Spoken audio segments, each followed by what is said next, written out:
हरियाणा में विधानसभा का पहला पूर्णकालिक सत्र शुरू होने जा रहा है, लेकिन कांग्रेस अब तक विधानसभा में अपना नेता नहीं चुन पाई। वो भी तब जब चुनाव नतीजे आए हुए 45 दिन का वक्त बीत चुका है।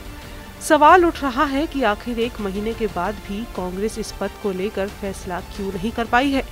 विधायक दल का नेता ही विधानसभा में नेता प्रतिपक्ष होता है और नेता प्रतिपक्ष का काम फ्लोर पर विपक्षी विधायकों को एकजुट रखना और बड़े मुद्दों पर सरकार को घेरना होता है।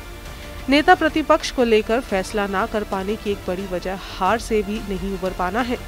कांग्रेस के कई बड़े नेता अब भी हार की समीक्षा में ही जुटे हैं और पार्टी चुनाव आयोग से भी लगातार शिकायत कर रही है।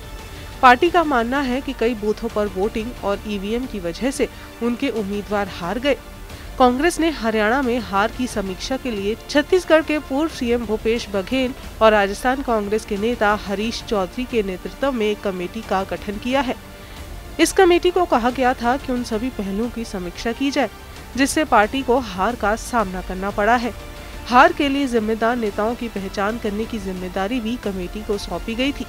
कहा जा रहा है कि कमेटी ने अभी तक पूरी रिपोर्ट कांग्रेस हाईकमान को नहीं सौंपी है। कांग्रेस के 37 विधायक इस चुनाव में जीतकर सदन पहुंचे हैं और इनमें से 31 विधायक भूपेंद्र सिंह हुड्डा गुट के हैं।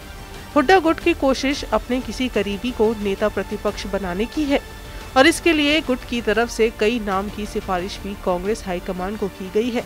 वहीं कदावर नेता कुमारी सैलजा और रणदीप सुरजेवाला हुड्डा गुट से अलग किसी और को नेता प्रतिपक्ष बनाने पर जोर दे रहे हैं। चंडीगढ़ में विधायक दल की बैठक में इसको लेकर तनातनी भी देखी गई।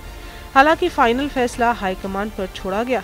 कांग्रेस हाईकमान वर्तमान में झारखंड और महाराष्ट्र चुनाव में फिलहाल बिजी दिखाई दे रही है।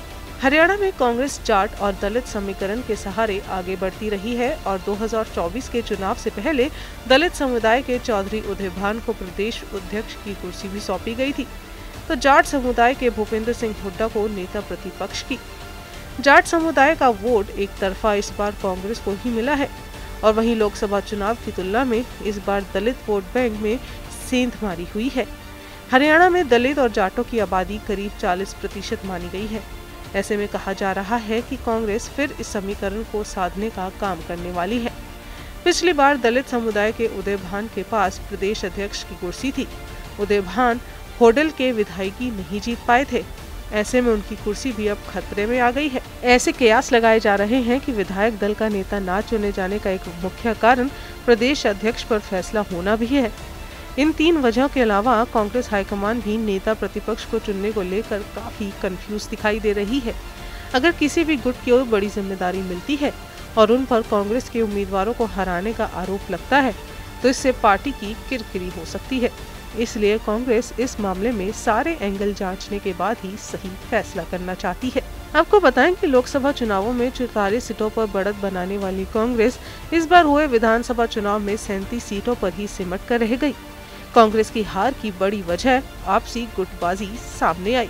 सैलजा और हुड्डा गुट की तनातनी की वजह से कांग्रेस करीब 1 दर्जन सीटों पर हार गई और कुमारी सैलजा के कई करीबी को इस चुनाव में हार का सामना भी करना पड़ा। इसमें प्रदीप चौधरी और शमशेर गेगी के नाम भी शामिल हैं। चुनाव में मिली हार के बाद असंध में पूर्व विधायक गोगी ने हुड्डा गुट पर सीधा हमला बोला।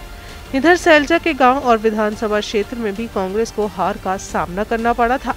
जानकारों का मानना है कि हरियाणा का पूरा चुनाव जाट वर्सेस गैर जाट का हो गया, जिसकी वजह से कांग्रेस के परंपरागत दलित भी बीजेपी की तरफ शिफ्ट हो गए और ये उसकी हार का सबसे बड़ा कारण बना।